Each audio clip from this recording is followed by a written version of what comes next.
You know, every single time you flip a light switch, you are plugging into this vast, unbelievably complex machine we call the electrical grid. And keeping that power flowing, well, it's not as simple as you might think. There is a constant, invisible war being waged right now, all across the country. It's a battle between our sprawling power lines and trees. Just trees. But this fight can cause massive blackouts, spark absolutely devastating wildfires, and it costs billions, with a B, every single year. Today, we're going to pull back the curtain on a technological revolution. We're talking lasers, satellites, and AI creating what you might call a digital forest to keep our very real one from ever leaving us in the dark. Okay, so here's the roadmap for today. First, we're going to get our heads around the sheer scale of this billion-dollar tree problem. Then we'll look at the old way of doing things, something called walking the line, and see why it just can't keep up. After that, we'll take a view from above, checking out the incredible tech that's changing everything. From there, we'll dive into how all that raw data gets turned into smart decisions. We're even going to peek into the future with this amazing concept of a digital forest. And finally, we'll wrap it all up by looking at what this all means for a smarter, safer grid for all of us. So let's kick things off with this idea of the billion-dollar tree problem. At its heart, the conflict is super simple. Trees and power lines are a terrible mix. A single branch falling at the wrong time can knock out power for thousands of people. But when you zoom out and look at this across an entire country, well, it suddenly becomes one of the biggest and definitely one of the most expensive challenges any utility company has to face. So what's the price tag on preventing these kinds of disasters? Just look at this number. In the US alone, utilities can spend up to $10 billion a year, every year, on what they call vegetation management. That's basically just a fancy term for trimming trees. For many of them, it's their single largest maintenance expense. And guess what? That's a cost that we all end up sharing in our electricity bills. And here is why that cost is so mind-bogglingly high. We are talking about keeping trees in check along 6.3 million miles of local power lines. That is enough wire to circle the Earth about 250 times. Just try to imagine monitoring every single foot of that. The old school methods, they just never stood a chance. Right, so how did they used to handle this monumental task? Well, for decades, the approach was about as low-tech as you can get, and it's exactly why this whole industry was screaming for a change. The method was literally called walking the line. So, the old way was to send crews out, on foot or in trucks, to just look at the trees near the power lines. As you can guess, this is painfully slow, it takes a ton of manpower, and it costs a fortune.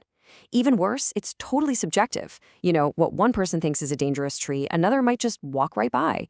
But the biggest problem, the absolute critical flaw, is what they couldn't see.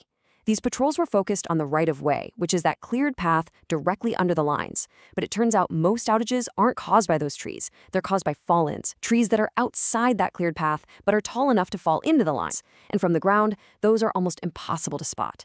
The new way, using remote sensing, completely flips the script. It's fast, it sees everything, and it gives you objective data that you can actually trust.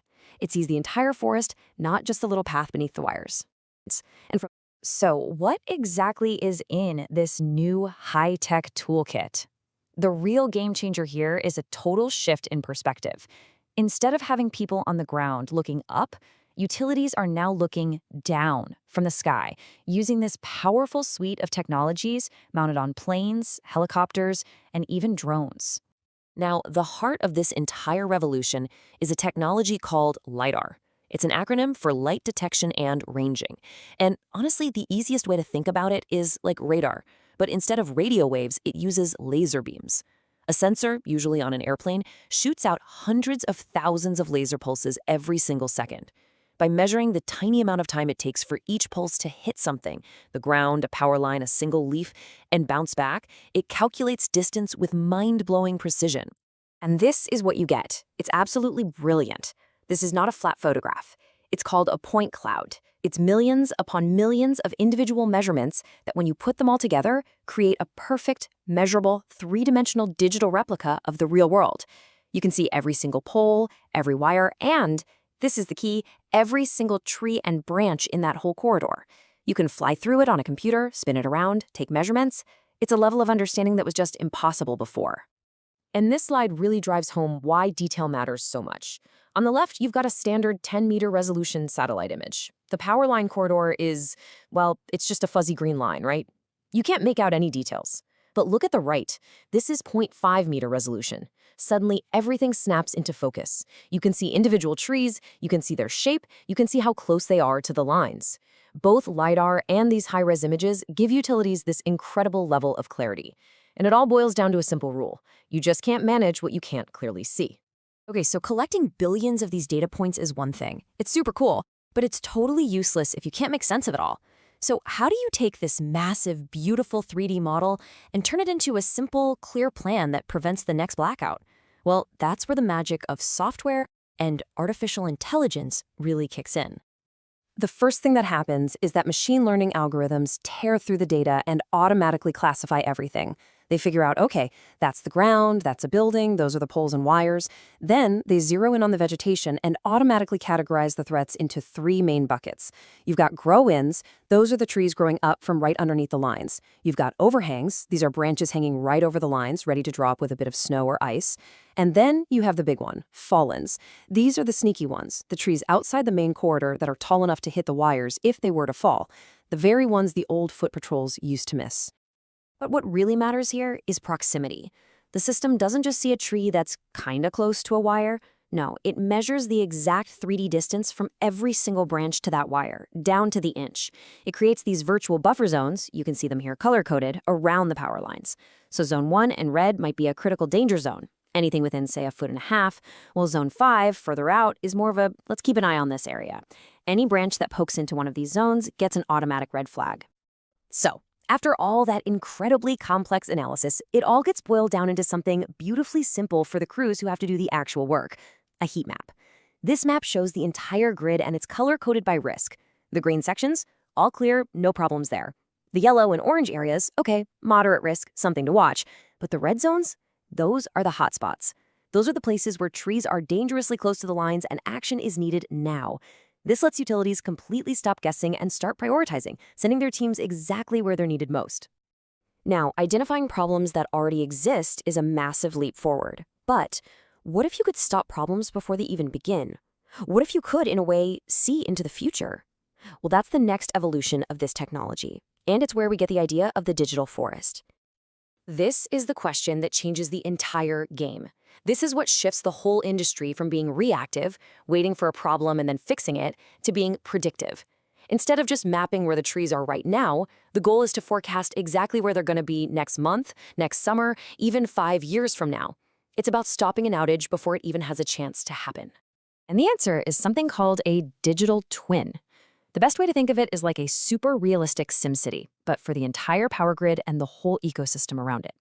It starts with that amazing LiDAR data we saw, but then it gets smarter. It layers on more and more information, things like local weather patterns, soil types, even historical storm data. It becomes this living, dynamic model that you can use to simulate the future. You can ask it, okay, how fast will these trees grow over the next 2 years? Or how much will this power line sag during a heat wave? Or what happens to this forest if we get hit by a hurricane? Now, to make those predictions really accurate, the digital twin needs to know more than just the shape of a tree. It has to know what kind of tree it is. And this is so cool.